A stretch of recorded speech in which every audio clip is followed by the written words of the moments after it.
We are told society is built on opportunity. Work hard, get an education, and you can climb the ladder. But in reality, society isn't one ladder. It's four classes: the poor, the middle class, the rich, and the oligarchs. Each class lives in a different world, and the gap between them is widening every single day. At the bottom are the poor. They're not just struggling, they are surviving. Many live below the poverty line, relying on government assistance to cover the basics: food stamps, Medicaid, housing subsidies. Their jobs, if they have them, often pay minimum wage or slightly above, barely enough to scrape by.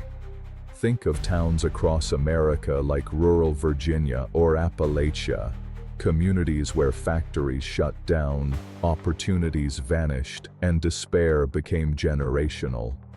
For the poor, life is not about getting ahead, it's about not falling further behind.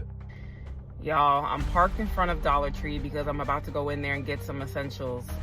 But before that, I honestly just had like the only crash out because I had stopped to get gas, right? And I'm really in a place in my life where I'm really budgeting my finances because I just don't got it like that. I'm in a real crunch, survival, financial fucking rut. And I know it's not forever, but this is just the chapter I'm in. And as much as I try to be positive sometimes, like, it's really hard.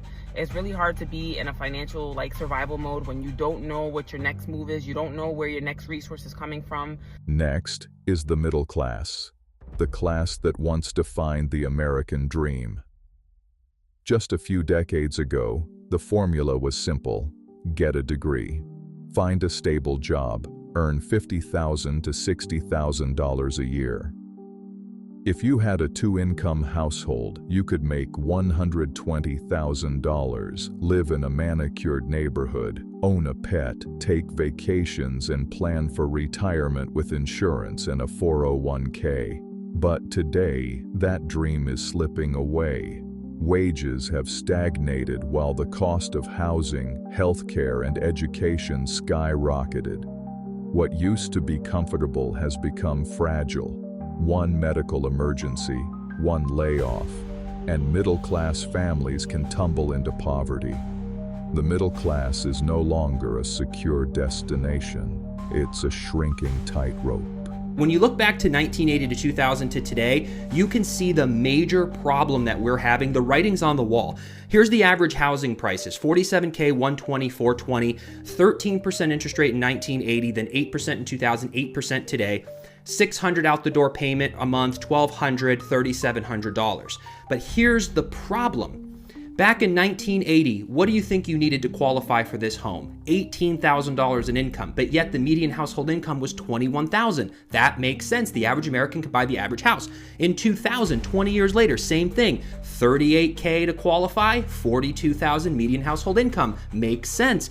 Then today, this is the problem: $120,000 in salary to qualify, and yet the median household income is $81,000. They cannot qualify, so people are forced to rent. But let's look at the rent prices. In 1980, you could rent for $308, which was only 17% of your income.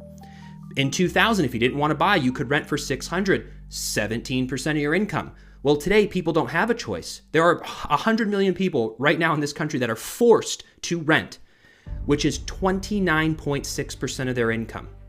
So many families can't afford to buy, and they're being forced to pay these high rent prices, and that's why they're feeling the pressure. We are witnessing, this year will go down in history as the year the middle class has finally disappeared. So we need to find a solution, and we need to find one fast. Above the middle is the rich, high-income professionals and successful business owners, doctors, lawyers, executives, entrepreneurs. They can afford luxury homes, multiple cars, and even a vacation house. Their children attend elite schools. They buy Rolex watches, travel internationally, and enjoy financial security that the poor and middle class can only imagine. But here's the truth: even the rich are not the ones in control, because above them lies a class with power far beyond money. I don't think people understand that the billionaires want AI to take over. obviously to replace everyone in society. And I feel like that is such an obvious thing that everyone talks about, but I don't think that people like actually gauge and understand the fact that that is happening and happening rapidly. The issues we have in Western society is not a left versus right. These aren't like Republican and Democratic issues. It's up versus down. It's a class war issue, and it always has been. People don't understand that the way that like billionaires and like technocrats operate morally is so vastly different from average people like you and me that most people cannot comprehend. And when I make videos talking about how like immorally just billionaires are and how I want to do anything I can to eradicate that kind of greed from humanity, and people are like, oh my god, well, they worked hard for their money. Like, holy shit, do you not understand how badly these people want you gone? They don't care about you whatsoever. Like, these are people who have built this kind of money through generations of wealth, or by doing vastly immoral things, exploiting labor to make that much money. They don't do these things morally. Nobody does. And people will argue with me and like, sure, not all billionaires or whatever, like they'll bring up LeBron James as an example. And it's like, yeah, sure, LeBron James is like a good guy and he seems like a great role model. But at the end of the day, like he probably makes a lot of money from sponsors, and a lot of those sponsors don't do things that are morally right. Like, he has a line of shoes that he's had forever that he probably has made a ton of money off of, and those are those are definitely made from exploited labor in other parts of the world, And it's like what do you want him to do? Like, not sign a shoe deal or not sign a deal with a big company like every other basketball player ever? And it's like, not necessarily. I'm not saying that he shouldn't, but I'm just saying, like, if you want to argue that, you have to at least still understand, like, that kind of stuff is still immoral, though, Like, obviously, not every human is going to be perfect, no matter how good of a person they are. So it's not to knock down him or, like, knock down billionaires that are like that, but you realize at some point, no matter who you are, that money that you've inherited, that much power, has come from something that is, like, just simply like unjust and immoral at one point or another. And so now we have companies like OpenAI and Palantir who are actively trying to get rid of like anything that basically get rid of anything human, And people are like, oh, well, everyone always talks about like how AI like has so much of a potential threat. Like, you don't think these people at the top would be scared of it too? And it's like, no, they wouldn't be scared. In fact, they would probably love the idea of AI doing something so radical, like starting some sort of disease that kills off like all of humans except for them. You know what I'm saying? Because at the end of the day, they're going to create these AI and these technologies that are aligned. That's what, like, you create AI that's aligned with a certain set of values that ideally everyone thinks like AI would be aligned with like human values and human morals, but really AI would more so be aligned to its creators' values and its creators' morals. And these people are billionaire technocrats whose morals and values are so vastly different, like I said, from regular people, that no wonder the AI is inevitably going to become fucked, because look at the people making it.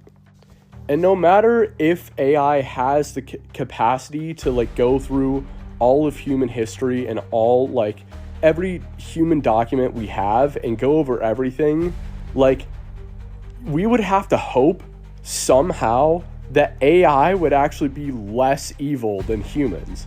Like, that is the only thing we can really hope for at this point, is that AI goes through all of human history, evaluates like everything that humans have done, and like decided to come to some conclusion that like humanity should remain, and the people that like are these billionaire technocrats and like sociopathic, like just immoral people that run the world, like that those people need to go, that'd be great. But like I said, AI is aligned to its creators, and its creators are those people.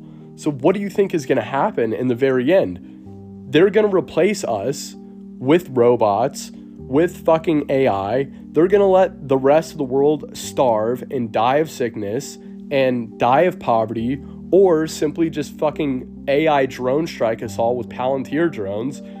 And then they're going to create a line of humans, like in their own circle of billionaires and rich people and whoever they decide to select to be in that type of people, to carry on with humanity, because AI will probably let humans stay a little bit longer. They'll use the like greed and immorality of humans to let them do the like groundwork, like the actual physical work, until we get like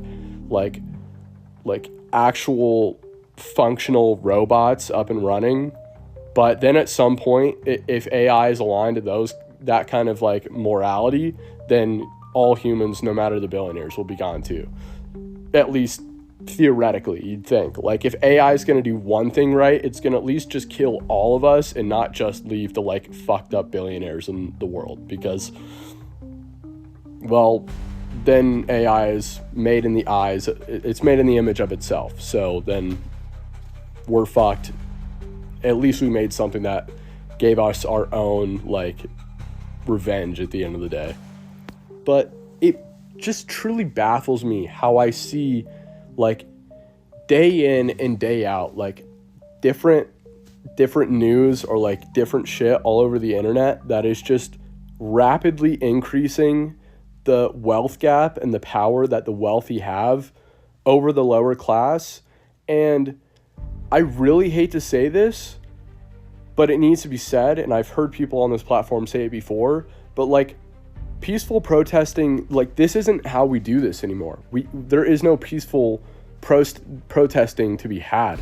Like just posting shit on social media about like, oh, like I don't support Trump, or, you know, I support Palestine, or whatever you're posting, like to virtue signal to people that like you're in the right group of morally good people. Like it doesn't matter. You'll fucking die anyway. If you peacefully protest to a government who isn't peaceful and acts violently against its own people, you're literally feeding into the problem. Like there's a quote, like a very popular quote, and I can't remember right now off the top of my head, obviously, but it's something like there is no peaceful revolution to like an indifferent government, or something like that. I don't know the exact quote, but it's basically like you can't peacefully revolt against a government that has no respect for your life or your well-being, and that actively are doing things to go against your life and your well-being. Like people are so fucked in the head that it's like I would consider myself more left-leaning just because that's where I align morally. But like I can't even, although I want it, like there's a lot of blame I want to put onto conservatives, and specifically like MAGA people who support Trump, because they voted for that and because they're brainwashed on their own, like in a much like similarly worse way. I can't even do that, because like at the end of the day, like the political party that people would assume I believe in, like the Democratic Party, I hate them too. I don't like either side. And it's not a like, oh, like you're a centrist, like you're not picking a side kind of thing. It's like, no, I am picking a side of the people as in like the people of America, who aren't like billionaire lines of wealthy people and technocratic oligarchs, like normal people. That's the side I'm on. Like I believe that class consciousness is achievable, and like that's how far left I am. Like I'm almost Marxist, like I'm pretty much communist in a certain sense, but like I'm more so just like we have to get rid of these people and we have to act violently, because if we don't, shit is gonna get bad. And I know people have been saying this kind of stuff for all of human history, like always trying to be a whistleblower onto like when it's bad and when it's getting bad, but seriously, they're gonna keep doing it. Like nothing will happen instantly, but it'll just continuously to compound and get worse exponentially if we don't act, and act soon. The final class, the oligarchs.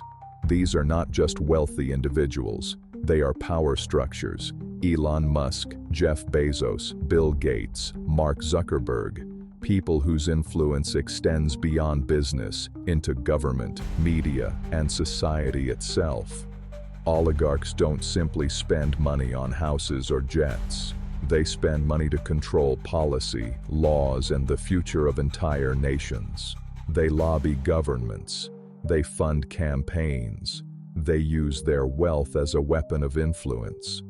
And when their businesses collapse or fail, they are bailed out by taxpayer dollars, using the labor of the poor, the middle class, and even the rich to secure their empire. Look at data centers, AI, or energy grids. The oligarchs build billion-dollar projects, while the public pays the price through rising costs, higher electricity bills, and debt-financed bailouts. At this level, money is no longer a tool of survival or comfort. It is a tool of control, a tool to shape society itself. This is Charles Schwab. It's not just a company, it's actually an individual. And he made $2.5 billion today, and he made $900 million. That's not bad, because he's in financials. I've always been. This is Charles Schwab. It's not just a company, it's actually an individual. And he made $2.5 billion today, and he made $900 million. That's not bad, because he's in financials. I've always been. We are told government runs the country, but increasingly it is the oligarchs, technocrats, and billionaires who mold the rules of society. They decide how we work, what we pay for energy, even how much privacy we have. The poor are trapped. The middle class is shrinking. The rich enjoy comfort, but lack control. And the oligarchs, they write the future in their own image. Society is no longer balanced. It is a pyramid, with billions at the bottom supporting a few dozen at the top. The poor struggle to survive. The middle class struggles to hold on. The rich live comfortably, and the oligarchs, they rule. The question is, how long can this structure stand before it collapses?